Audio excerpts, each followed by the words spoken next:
MSMEs को जो education है, सपोर्ट है, जिसमें हम खर्चा उठा रहे हैं, प्रॉब्लम तो है। अगर अफोर्डेबिलिटी बनती है और नीड है तो लेना चाहिए। एजुकेट और करना पड़ेगा अक्रॉस द कंट्री। ये जो आजकल BNPL चल रहा है, जी जी, इस पे आपकी क्या राय है?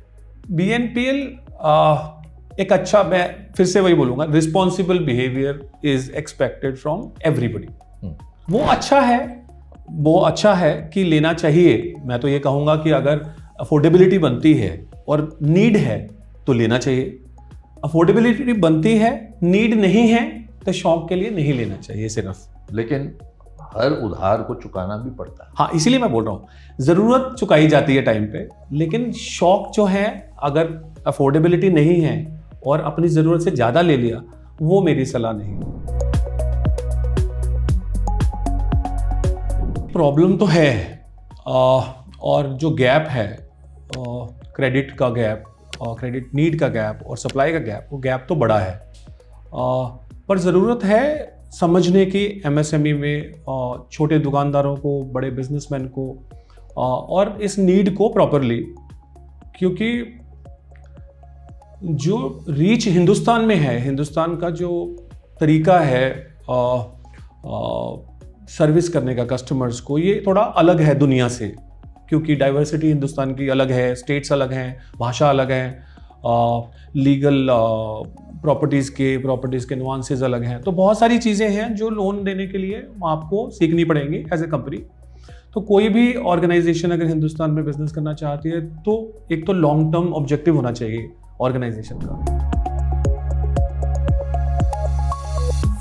लोन देना एक बात, लोन तो आप दे ही देंगे, पर लोन के साथ साथ हम ये चाहते हैं कि MSMEs को जो एजुकेशन है, सपोर्ट है, जिसमें हम खर्चा उठा रहे हैं, तो हम उनको सपोर्ट करना चाहते हैं। MSMEs को हम उनको कुछ ऐसी सर्विसेज प्रोवाइड कर रहे हैं निर्माण में, which have got nothing to do with loans.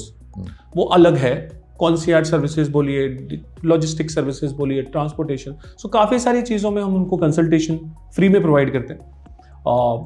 Amazon global selling platform पे हम काफ़ी सारी सर्विसेज उनको एक्सेस दिलाते हैं।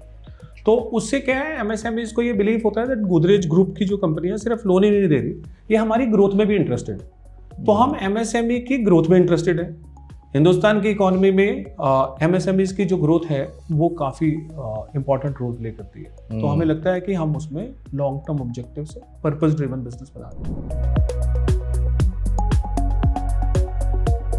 जो आप स्पेस में हैं, ये कितनी बेहतरीन स्पेस है, क्योंकि यहाँ पे हर SME एक कहानी है। काफ़ी सारे हमारे ऐसे कस्टमर हैं जो छोटे MSME स्टेटस से आज वो SME तक कन्वर्ट हो गए, छोटा बिजनेस। एंड कई सारे ऐसे उदाहरण हैं जहाँ पे किसी की 5-10 करोड़ की टर्नओवर होगी तो वो शायद 80-90 करोड़ तक हो गई है।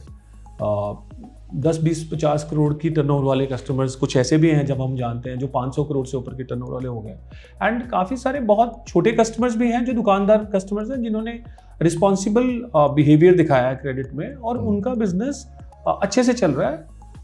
कुछ लोग तो हमें ऐसा भी बोलने लगे, because of the brand name I have worked in past also and now in Godrej also, कि आपके पैसे से हमारा बिजनेस बहुत अच्छे से बढ़ा है। SMEs को और MSMEs को सबसे पहली दिक्कत तो यह है कि उनको पूरी जानकारी होना कि लोन्स जो हैं वो उनको कैसे मिल सकता है, किस कोलैटरल पे मिल सकता है, उसके लिए क्या उनको करना चाहिए जिससे ट्रांसपेरेंसी बढ़े, टैक्स पेमेंट्स प्रॉपर फाइलिंग करनी चाहिए, हर चीज़ उनको एक आई थिंक पूरी जानकारी चाहिए।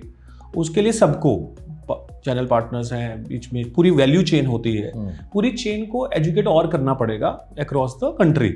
बड़े शहरों में तो लोन मिल ही जाता है, बड़े शहरों में तो हर कंपनी खुशी से चली जाती है, पर जब छोटे शहरों में जाते हैं तो आई थिंक उनको और नॉलेज देनी पड़ेगी। डिजिटल इंडिया में जो इतनी हमारी प्रोग्रेस हुई है, क्या SMEs इसका फायदा उठा पा रहे हैं? 100%। I think face of India in the last 10 years पूरा बदल गया है, और ये जैम की वजह से, जनधन आधार और मोबाइल की वजह से, प्लस जो हमारे स्टार्टअप इकोसिस्टम ने बहुत अच्छा काम किया है हर तरफ। ये जो डेटा एक्सेस है और अवेलेबिलिटी है डेटा की, हमारे को अवेलेबिलिटी है और इकोसिस्टम ऐसा बन गया है, आई थिंक हमें अपनी गवर्नमेंट का काफ़ी थैंक्स करना चाहिए, आरबीआई का बहुत थैंक्स करना चाहिए कि आरबीआई ने गवर्न करा है एंड वर्ल्ड का बेस्ट रेगुलेटर है आरबीआई, और उसके साथ साथ हमारे कंट्री का जो आई थिंक गवर्नमेंट का जो फोकस है और बिलीफ है कि हिंदुस्तान डिजिटल बन सकता है, वो बन गया है मेरे हिसाब से। और 5-7 साल में एवोल्यूशन होगा और सारी इंफॉर्मेशन बैंकर्स के पास अवेलेबल होगी कि कस्टमर जो है किस स्थिति में है, तो फिर लोन देना आसान होता है और लोन आसान होगा, जल्दी होगा, तो कैपिटल डिप्लॉय होगी और लोन्स और होंगे। तो इस तरीके से मुझे लगता है अच्छा हो सकता है और अच्छा हो सकता है।